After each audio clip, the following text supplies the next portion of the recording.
देव जी महाराज की, श्री परीक्षित जी महाराज की, जगत वंदनिया पूज्या श्री गौ माता की।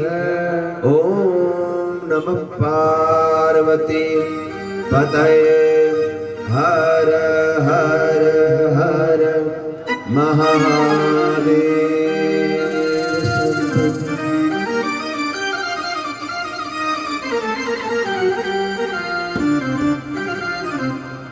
परम मंगलमय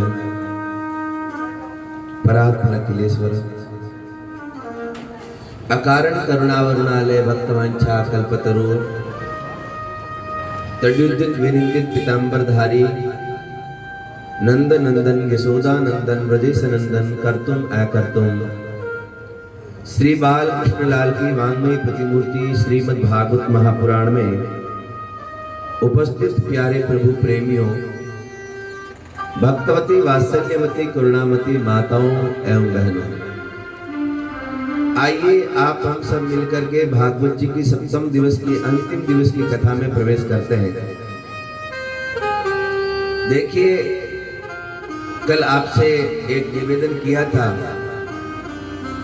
कि सब भक्तों का मन है कि एक दिन भागवत जी की कथा आगे बढ़ा दी जाए, लेकिन क्या करें, ताली मत बजाइए, ताली मत बजाइए, नारायण पहले सुनिए। रात को कुछ समाचार मिले, बोले महाराज जी संपूर्ण लॉकडाउन लगा हुआ है और 50 से ज्यादा कहीं एक जगह इकट्ठा होने नहीं दे रहे, और वैसे भी आपके 7 दिवसीय प्रोग्राम था वो आज पूर्ण होने जा रहा है, ताकि हमें कोई कठिनाई न हो, हमारे ऊपर कोई व्यवस्था के ऊपर कोई अंगुली न उठाए, तो आप कृपा करके यदि यह आयोजन 7 दिन का है तो 7 दिन ही रखो तो अच्छा है। आगे जब भी आपका कोई आयोजन होगा उसमें भी आप 15 दिन का भी रखोगे तो हम उसमें आपकी पूरी जो है व्यवस्था देखेंगे, सब कुछ करेंगे, लेकिन अब की जो कार्यक्रम है आपका 7 दिन का है तो केवल 7 दिन ही रखिए। तो ये बोल करके ये कथा जो है आज 7 दिन पूरे हो रहे हैं, आज ही कथा रखी है। हमारा भी मन बहुत था कि आप जैसे श्रोता मिले, बड़े ध्यान से सुन रहे हैं, तो कथा को आपके कहने पे 1-2 दिन आगे बढ़ा दें, पर क्या करें, हरी इच्छा।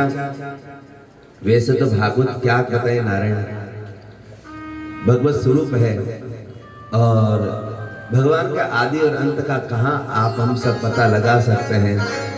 बस इसमें प्रवेश करके थोड़ा बहुत नाच लिया, गा लिया, थोड़ा बहुत झूम लिए, बस इसी में अपना जीवन कृतार्थ है और भागवत जी के सन्मुख आकर के बैठ गए, इसी में अपना कल्याण है।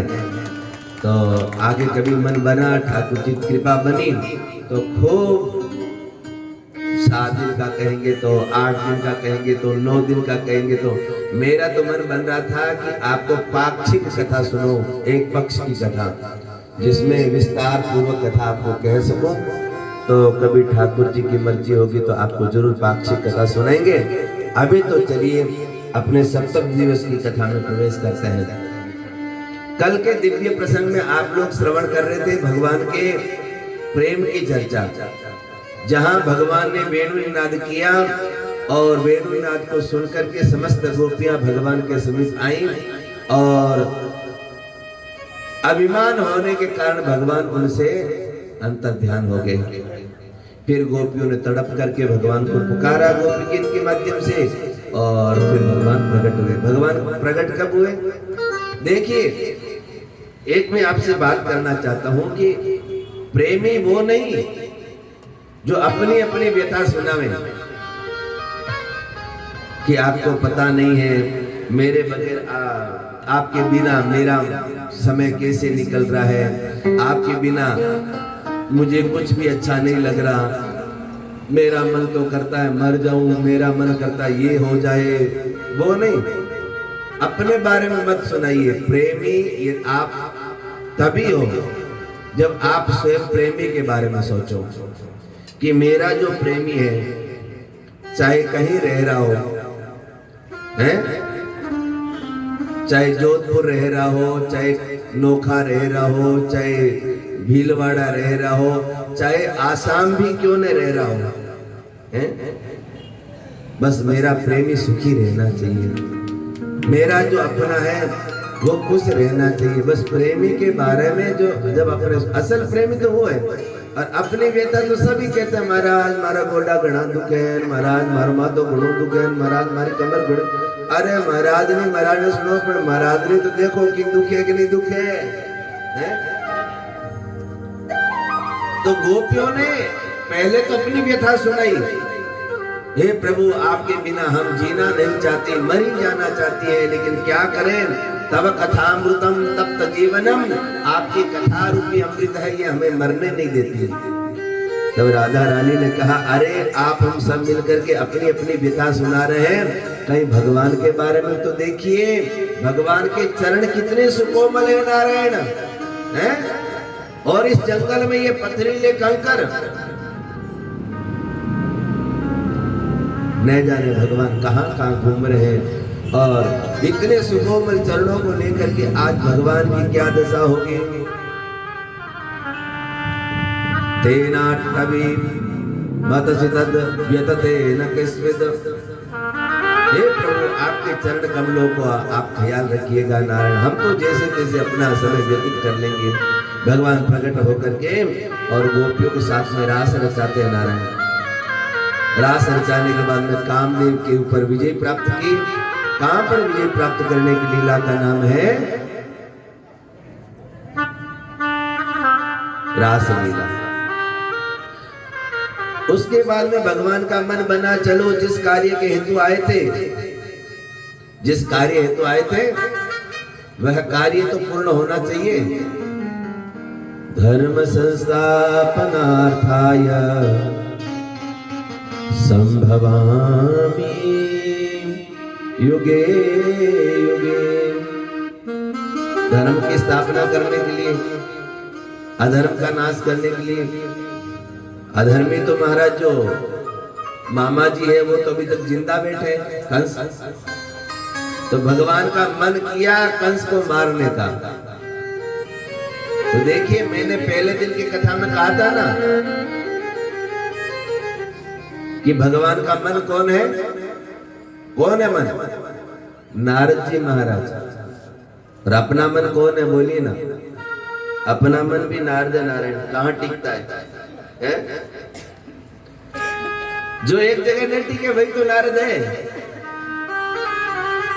तो कोई भी कार्य करना होता है तो पहले वो कार्य कौन करता है? अपना मन करता है, फिर हम करते हैं। ऐसा ही होता है, सच कह रहा हूं? हाँ।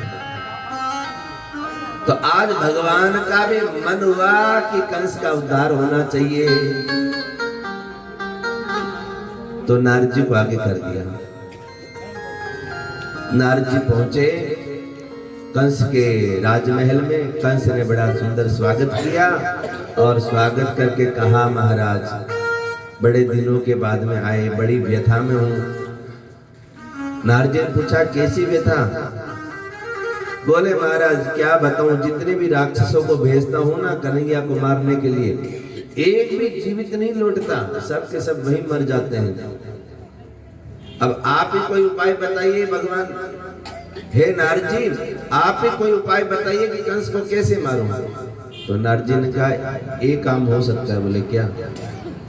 कुछ जगह ऐसी होती है जिस जगह पे उस व्यक्ति का बल बढ़ जाता है, तो तुम एक काम करो, अब की बार राक्षसों को भेजो मत, अब की बार उसी कन्हैया को यहाँ बुला लो, उसी कन्हैया को यहाँ बुला लो। तो बोले, अब वो यहाँ कैसे आएगा? वो यहाँ कैसे आएगा? कैसे आएगा बताओ? तो बोले, वो एक काम करो, उसके लिए एक मल्ल युद्ध का आयोजन रखो। मल्ल युद्ध रखो और मल्ल युद्ध में सबको निमंत्रण दो, पहलवानों को बुला करके, और उसमें भी कृष्ण और बलराम को भी महाराज निमंत्रण दे दो। और जब वो यहाँ आए ना तो उस समय उनको मरवा देना। बोले हाँ हाँ ये कार्य ठीक है। अब उनको कन्हैया को और बलराम को लाने के लिए भेजें किसको?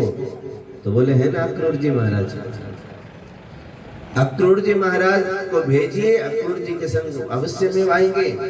और महाराज आज अक्रूर जी महाराज जो है कन्हैया को लेने के लिए आ रहे हैं। अब जैसे कन्हैया को लेने के लिए अक्रूर जी महाराज आए, सायंकाल का समय था और नारायण अक्रूर जी महाराज जब आए तो कन्हैया ने देखा कि अक्रूर चाचा आ रहे हैं। तो उस समय कृष्ण और बलराम दोनों ने दौड़ करके और अक्रूर चाचा के चरणों में दंडवत प्रणाम किया।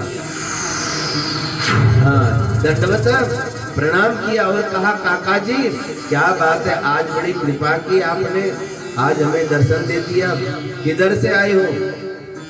तो बोले कन्हैया हम तो आए तुम्हारे ननिहाल से। अच्छा, आज तो हमारे ऊपर बड़ी कृपा की। तो बोले कन्हैया कृपा क्या की, आज तुम्हारे मामा जी ने एक निमंत्रण पत्र भेजा तुम्हारे लिए। कैसा निमंत्रण भेजा है? बोले निमंत्रण भेजा है यहाँ मल्ल युद्ध होगा तो उसमें तुम लोगों को भी निमंत्रित किया है, इसीलिए मैं तुम्हें लेने के लिए आया हूं। कन्हैया ने कहा देखो मामा काका जी, आपने हमें ये बता दिया वो तो ठीक बात है, लेकिन ये बात मैया यशोदा को मत बता देना। हाँ, यदि मैया यशोदा को ये बात आपने बता दी तो फिर नारायण जो है मैया यशोदा इस बात को सहन नहीं कर पाएगी। मैया यशोदा की फिर दशा मुझे पता है क्या होगी। और नारायण उसी समय कन्हैया बलराम अक्रूर जी से बातें करते करते घर पे पहुंचे हैं। अब जैसे घर पे पहुंचे नंद बाबा से अक्रूर जी महाराज ने जय श्री कृष्णा किया। अक्रूर जी महाराज से जय श्री कृष्णा करने के पश्चात नंद बाबा ने बड़ा स्वागत किया, आगमन का कारण पूछा। उसी समय अक्रूर जी ने कहा बाबा हम जो है बाबा हम जो है ना कन्हैया और बलराम को लेने के लिए आए हैं।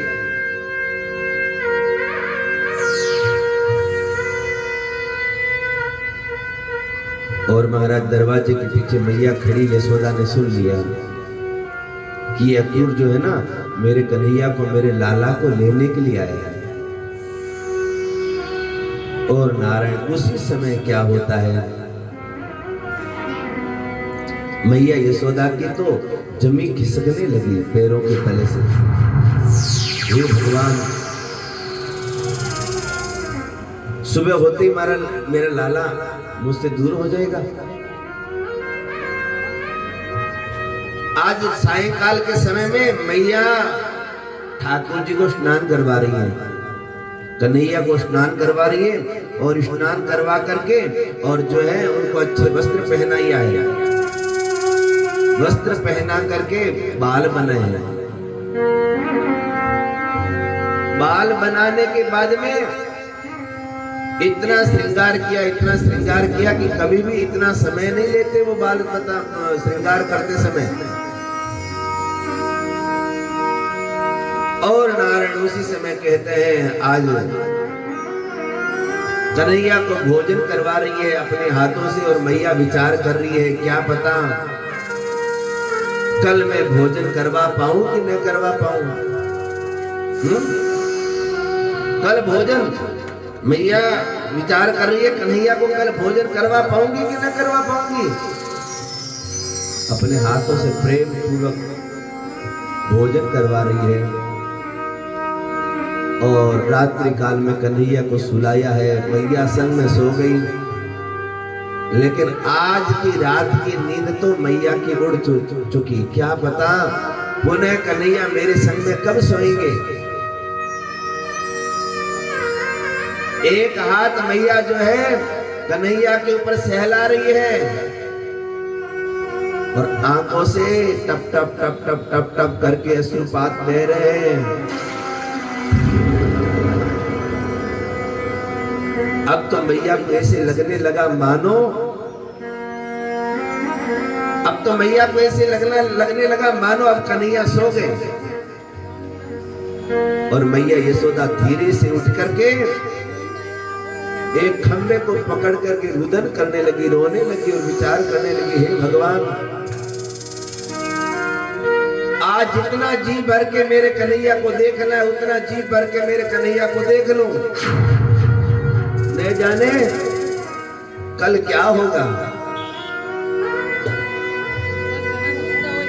रात में प्रेम तो मैया रोती रही और कन्हैया ने जैसे करवट बदली और करवट बदलते ही कन्हैया देखते, अरे मैया कहाँ गई। उछल करके उठे और देखा कि मैया समीप नहीं है। उसी समय महाराज कन्हैया ने जैसे पलंग से नीचे अपने पांव रखे, दोनों के दोनों पांव महाराज पानी में भीग गए। कन्हैया ने कहा, अरे ये पानी कहां से आ गया। लेकिन कन्हैया को पता नहीं था ये पानी साधारण नहीं है। तो वो पानी कौन सा था? बोले पूरी रात की प्रियंतमा यशोदा रुदन कर रही थी, रो रही थी। मैया यशोदा के आंखों का वो जल था और पूरे जल से महाराज पूरा आंगन भर गया। कन्हैया ने जाकर के मैया को उठाया और मैया से कहा, माँ तू रो रही है? बोले बेटा मुझसे कोई अपराध बन गया तो बेटा मुझे माफ कर देना, लेकिन क्या कन्हैया कल तो मुझे छोड़ करके चला जाएगा। कन्हैया कहने लगा, माँ एक दिन की तो बात है, एक दो दिन की तो बात है, लौट करके आ जाऊंगा। मैया कहने लगी, लाला तेरे लिए तो एक दो दिन हो गए, लेकिन तुझे क्या पता 2 दिन के वापस 2 दिन के बाद में जब तू लौट करके आएगा तब तक तेरी मैया तुझे जिंदा मिलेगी कि नहीं मिलेगी। तुझे पता नहीं, जब से तू गाय चराने के लिए जाता है ना, बस तब से मैं टकटकी लगा करके दरवाजे के ऊपर देखती हूँ कब मेरा कन्हैया आएगा, कब मेरा कन्हैया आएगा, कब मेरा कन्हैया आएगा। और जब तू लौट करके आता है तब मुझे ऐसा लगता है जैसे ये कन्हैया नहीं मेरे प्राण लौट करके आ गए और कन्हैया कल छोड़ करके तू चला जाएगा। अब नारायण न जाने कैसे गोपियों को पता चल गया कि अक्रूर नाम का कोई ऐसा प्राणी आया है जो सुबह होते ही कन्हैया को लेकर के चला जाएगा। उसी समय ब्रज की जितनी भी गोपियां थी सब की सब एकत्रित हो गई नंद बाबा के महल के आगे और अक्रूर को महाराज भला बुरा कहने लगी और कहने लगी, अरे अक्रूर तेरा नाम अक्रूर किसने निकाल दिया? तेरा नाम तो क्रूर होना चाहिए। जो तू आज कन्हैया को हमसे दूर करने के लिए आया है, जो कन्हैया को हमसे महाराज दूर करने की सोच रहा है। सुबह हुई और सुबह होते ही जैसे कन्हैया बाहर निकले तो बाहर निकल कर क्या देखते हैं, महल के आगे हजारों हजारों गोपियां खड़ी हैं और कुछ गोपियां मथुरा की ओर जो जाने वाला मार्ग है उस पर शयन किए हुए हैं, सो रही हैं। और गोपियां कह रही है कि हम भी देखते हैं कि अक्रूर तुम्हें कन्हैया कैसे लेके जाता है। अक्रूर को यदि लेके जाना होगा तो इस मार्ग से रथ निकालना होगा, यदि इस मार्ग से रथ निकालना होगा तो हम सो रही हैं, हमारे ऊपर से रथ निकालना पड़ेगा इसको। ऐसी दशा को देखा, दशा को देख करके कन्हैया ने सोचा आगे की लीला में व्यवधान पहुंच जाएगा। यदि मैं आज श्रीधाम वृंदावन से नहीं निकल पाया तो आगे की लीला में व्यवधान पहुंच जाएगा, तो क्या करना चाहिए? कन्हैया ने धीरे से राधा रानी को इशारा किया, कहे राधे अब आगे की लीला में आप ही मेरी सहायक बनो। तो राधा रानी ने सब गोपियों को समझाया, देखो देवियों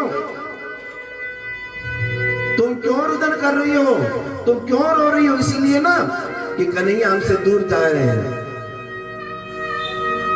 तो देखिए जो निश्चित कार्य है इनका वो तो करेंगे ही, लेकिन जितनी देर हम इनको खड़ा रखेंगे, विचार करिए उतनी देर इनको कितनी तकलीफ होगी। असल में गोपियों प्रेमी वही है जो प्रेमी के बारे में सोचे, केवल अपने बारे में सोचे, वो प्रेमी नहीं है।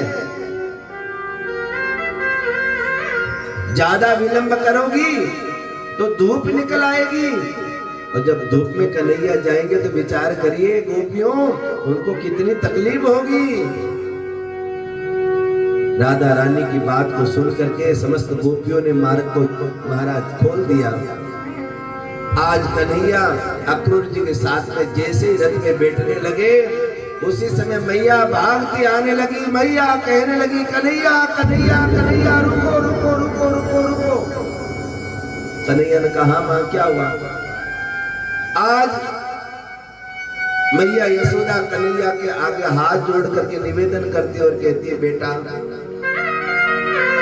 हर बात को तू याद रखना, लेकिन एक बात को तू भूल जाना बेटा।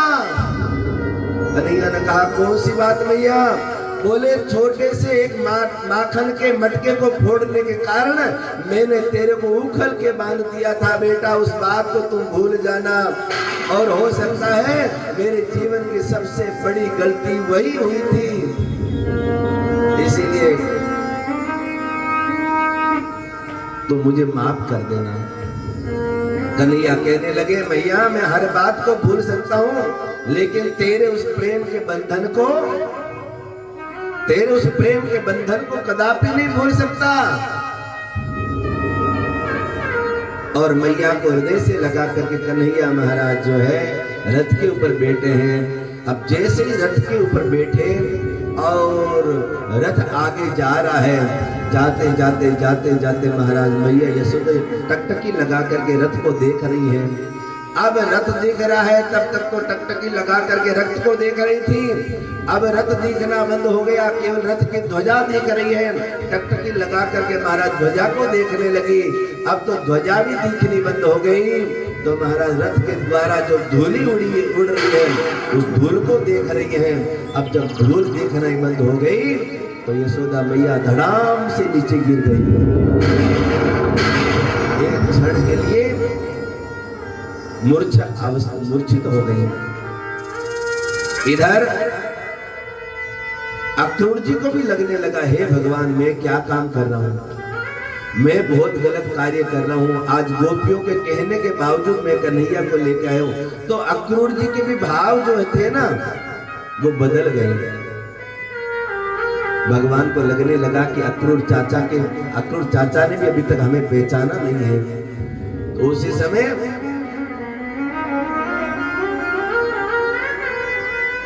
कन्हैया ने कहा अक्रूर चाचा हमें जमुना मैया में स्नान करने का मन बन पा रहा है, हमारा मन जमुना स्नान करने को हो रहा है। अक्रूर जी ने कहा चलो आप भी कर लो हम भी कर ले। अब नारायण जैसे अक्रूर जी ने स्नान किया जमुना जी में, अब जमुना जी में जैसे डुबकी लगाई तो भीतर कन्हैया, बाहर निकले तो बाहर कन्हैया, भीतर जाए तो भीतर कन्हैया, रथ में देखे तो रथ में कन्हैया, पास देखे तो पास में कन्हैया।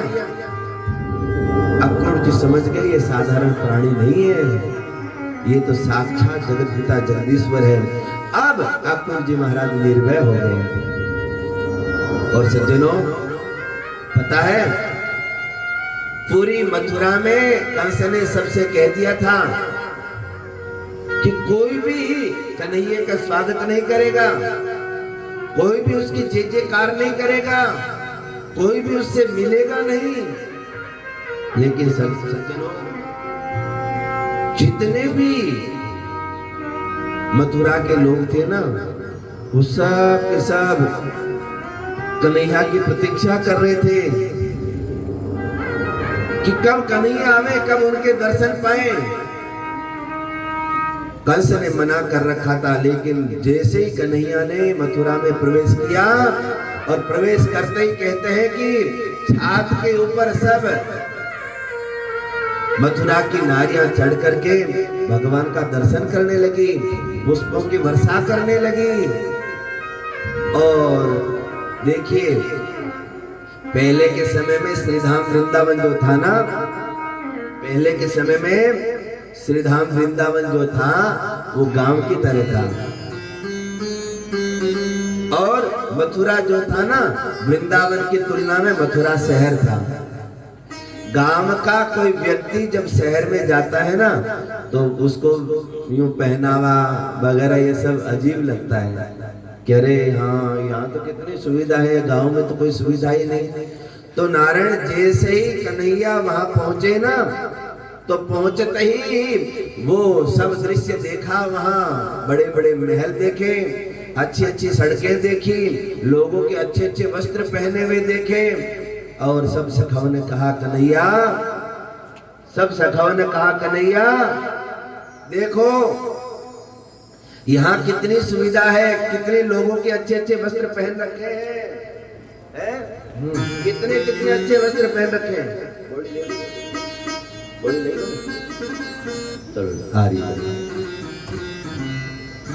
कितने अच्छे अच्छे वस्त्र पहन रखे हैं। बोले कन्हैया क्या ये वस्त्र हमें भी प्राप्त हो सकते हैं? कन्हैया ने कहा धैर्य रखिए, धीरज का फल मीठा होता है।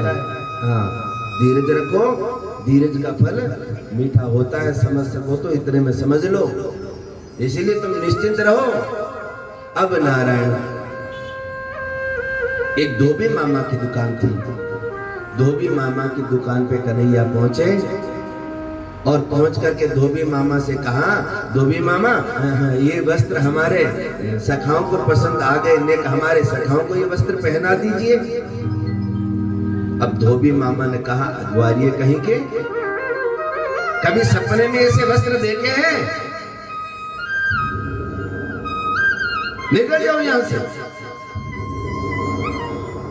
कन्हैया ने कहा देखो धोबी मामा, हमें जो कुछ कहना हो ना सो कह लेना, हमें जो कुछ कहना हो सो कह लेना, लेकिन हमारे सखाओं को यदि कुछ कह दिया तो वो हम सहन नहीं करेंगे।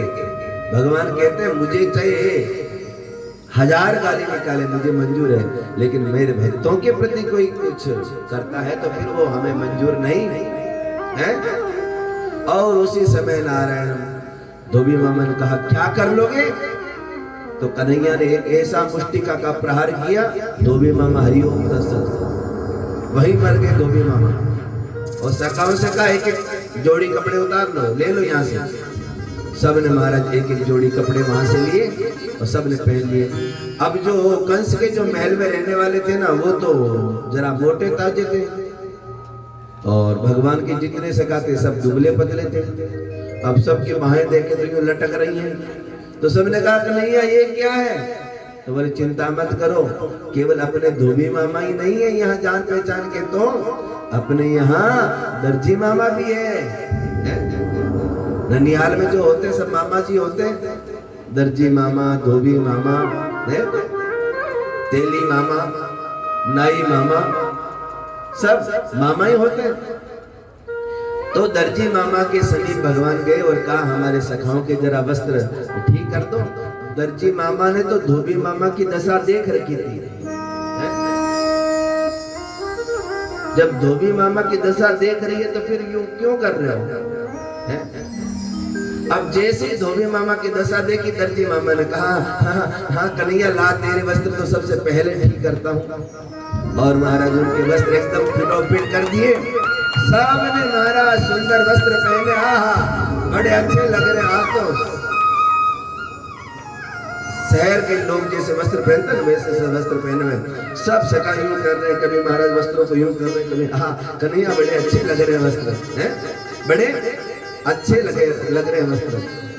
अब तो लाला वस्त्रों की व्यवस्था हो गई, अब तो नेक एक व्यवस्था और हो जावे लाला। बोले क्या? अब तो जरा थोड़ा चंदन वंदन लग जावे ना, अब ब्रजवासी की तो महाराज पहचान ही चंदन से। अब तो नेक जरा चंदन वंदन लग जावे ना, फिर कहना क्या? लाला ने कही तुम चिंता मत करो, चंदन की भी व्यवस्था हो जाएगी। उसी समय एक 3 जगह से टेढ़ी है एक 3 जगह से टेढ़ी हुई कुब्जा जो रोजाना सोने की कटोरी में चंदन लेकर के और कंस को लगाने के लिए जाती थी। कन्हैया ने उसको देखा और आवाज लगाई, सुंदरी, ए सुंदरी। कुब्जा ने इधर उधर देखा, किसको कह रहे हैं? कोई नहीं दिखाई दिया। फिर बोले, मैं? कन्हैया ने कहा, हाँ आप ही सुंदरी। अब तो कुब्जा इतनी प्रसन्न हुई, अरे जीवन में पहली बार मुझे किसी ने सुंदरी नाम से संबोधित किया है। और महाराज उसी समय कुब्जा कहने लगी, बोलिए प्रभु क्या आज्ञा है? बोले आपके हाथ में कटोरी में क्या है? बोले चंदन है, कंस को लगाने के लिए जा रही हूँ। बोले कंस को तो रोजाना ही लगाती हो, नेक हमारे सखाओं को लगा दो। और तो उसी समय कहते हैं नारायण, वो ठाकुर जी के सखाओं को वो चंदन लगाने लगे। ठाकुर जी को भी चंदन लगाया। तो कन्हैया ने कहा, जब इसने हमें चंदन लगाया तो इसको दक्षिणा तो देनी चाहिए ना। तो पता है मेरे लाला ने क्या किया? कुब्जा के पांव के ऊपर अपना पांव रखा और ठोड़ी को हाथ लगा करके ठोड़ी को एक ऐसा झटका मारा कि जो 3 जगह से टेढ़ी थी ना कुब्जा, बिल्कुल सीधी हो गई, विश्व सुंदरी बन गई। अरे नारायण, जिसको नारायण स्वयं सुंदरी कहे वो सुंदरी से कम होगा क्या फिर है? अब तो पूरी मथुरा में महाराज हल्ला हो गया। बोले जादूगर आ गए हो, जादूगर आ गए हो, जादूगर आ गए हो, जादूगर आ गए हो। बोले कैसो जादूगर? बोले कुब्जा जैसी कुबड़ी को जिसने विश्व सुंदरी बना दिया। अब तो सब के सब ठाकुर जी की ओर आकर्षण होने लगे। अब धीरे धीरे मेरे लाला पहुंच रहे हैं जहां धनुष एक के रखा था ना मल्ल युद्ध, वहां पहुंच रहे हैं। तो फिर कंस ने क्या किया पता है? एक हाथी को शराब पिला रखी थी, और जब हाथी को शराब पिला दी जाती है ना तो हाथी पागल हो जाता है। और पागल जो हाथी होता है ना, और फिर महाराज वो बड़ा खतरनाक हो जाता है। अब वो पागल हाथी आया, कोवलिया पीड़ नाम का हाथी, और भगवान को मारने के लिए आया। उसी समय भगवान ने उसकी पूंछ को पकड़ लिया। अब पूंछ को पकड़ा, वो जैसे जैसे महाराज भगवान की तरफ घूमे, भगवान कभी उसके पांव से इधर हो जावे, कभी पांव के नीचे से इधर आ जावे। अब कोवलिया पीड़ हाथी जिधर जावे महाराज वो भगवान को पकड़ नहीं पाए। अब पूंछ को पकड़ करके वो घूमने लगे, और जिधर जिधर भगवान घूम रहे हैं उधर उधर कोवलिया पीड़ नाम का हाथी घूम रहा है। और घूमते घूमते घूमते घूमते ऐसा चक्कर आया, कोवलिया पीड़ धड़ाम से नीचे गिरा, और नीचे गिरते ही हरिओम तत्सत हो गया। आहा, कोवलिया पीड़ हाथी का ठाकुर जी ने उद्धार कर दिया। अब मेरे लाला जो है ना युद्धशाला में जा रहे हैं। युद्धशाला में बहुत लोगों की भीड़ है, सब देख रहे हैं कि आज मल्लों का युद्ध होगा, हम देखेंगे। लेकिन छोटे छोटे भगवान को देखा, छोटे से महाराज बलराम जी को देखा है?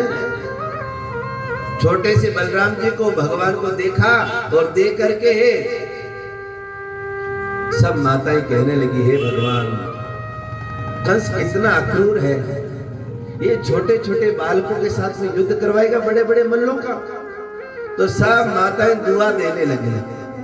हाँ, सब माताएं ठाकुर जी के संग में दुआ देने लगी, आशीर्वाद देने लगी, हे भगवान इन बालकों की रक्षा करना, इन बालकों को विजय की ओर लेके जाना। भगवान कह रहे वाह रे वाह, मुझसे दुआ मांगी जा रही है, मुझसे प्रार्थना की जा रही है, मेरे लिए प्रार्थना की जा रही है। और महाराज जो जो उस मल्ल युद्ध में था, जो ठाकुर जी के युद्ध को देख रहा था, अलग अलग भांति के लोग थे, और जिन जिन ने भगवान को जिस जिस रूप में देखा, भगवान उनको उन रूप में दिखने लगे। मल्लानाम सनिन्द्रिणां नरवर स्त्रीणां स्मरो मूर्तिमान् गोपानां सजनो सतां क्षितिभुजां शास्ता स्वपित्रो शिशो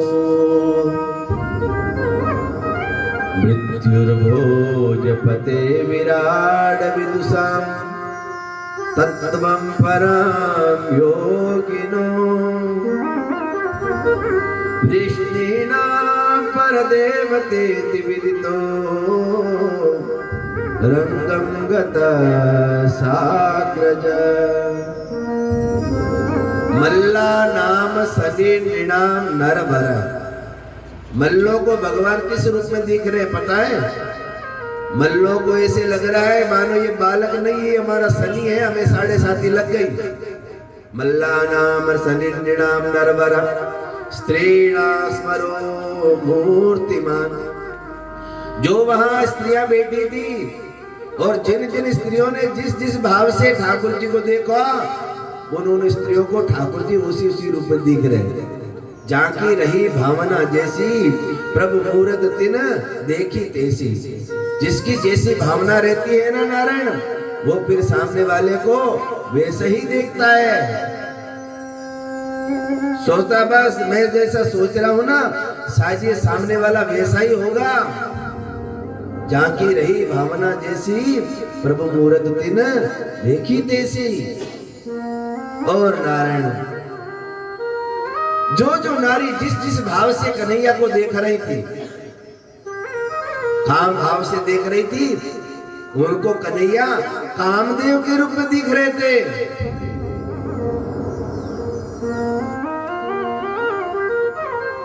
मैया देवकी को पुत्र रूप में दिख रहे थे, सखाओं को सखा के रूप में दिख रहे थे, और महाराजा कंस को मृत्यु के रूप में दिख रहे थे। वृष्णीनां परदेवतेति विदितो रंगं गतः साग्रजः। अब जैसे युद्ध में प्रवेश करने लगे, चाण और मुष्टिक 2 पहलवान आए तो दोनों को ठाकुर जी ने हरिओम तत्सत कर दिया।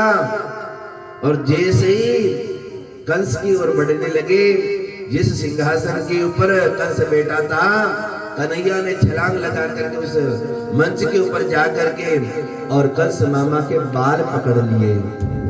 अब जैसे ही बाल पकड़े, कंस कहने लगा क्यों रे कन्हैया, तेरे माता पिता ने जरा भी सुहुर नहीं सिखाया तुम्हें?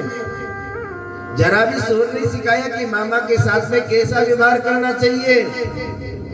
तो नारायण उसी समय कन्हैया कहने लगे, मामा जी जाके पग नहीं फटी विवाही, सो का जाने पीर पराई। जिसके पांव में कभी विवाही न फटी हो, उनको क्या पता। जाके पग नहीं फटी विवाही, सो का जाने पीर पराई। उनको क्या पता दूसरे की क्या पीड़ा होती है। आज जब आपके बाल पकड़े गए, तब आपको महाराज पीड़ा महसूस हो रही है। उस दिन को याद करिए मामा जी, जिस समय आपने मेरी मैया के बाल पकड़े थे। मेरी मैया को महाराज विवाह हुए 1 ही दिन हुआ था, और जिस समय मेरी मैया अपने ससुराल आ रही थी, आप छोड़ने के लिए आ रहे थे, तो देवकी के जो बाल पकड़े ना, उस बात को याद कीजिए। और महाराज उस बात को याद करवा करके और एक ऐसी मुष्टिका का प्रहार करना ही चाहता कंस के ऊपर। उससे पहले तो कंस हरिओम तत्सत हो गया, कंस मर गया। हाँ, अब कंस मर गया, लेकिन कोई जय जयकार करने के लिए तैयार नहीं। कोई भी जय जयकार नहीं कर रहा, क्योंकि किसी को विश्वास भी नहीं हुआ। किसी को विश्वास भी नहीं हुआ कि कंस इतना जल्दी मर सकता है। कंस इतना जल्दी मर भी सकता है, किसी को विश्वास नहीं हुआ। जब महाराज कुछ पहलवानों ने इधर उधर 2-4 बार पटका, तब जाकर के विश्वास हुआ, अरे ये तो मर चुका। तो सबने जय जयकार की है, गोविंद हरे गोपाल हरे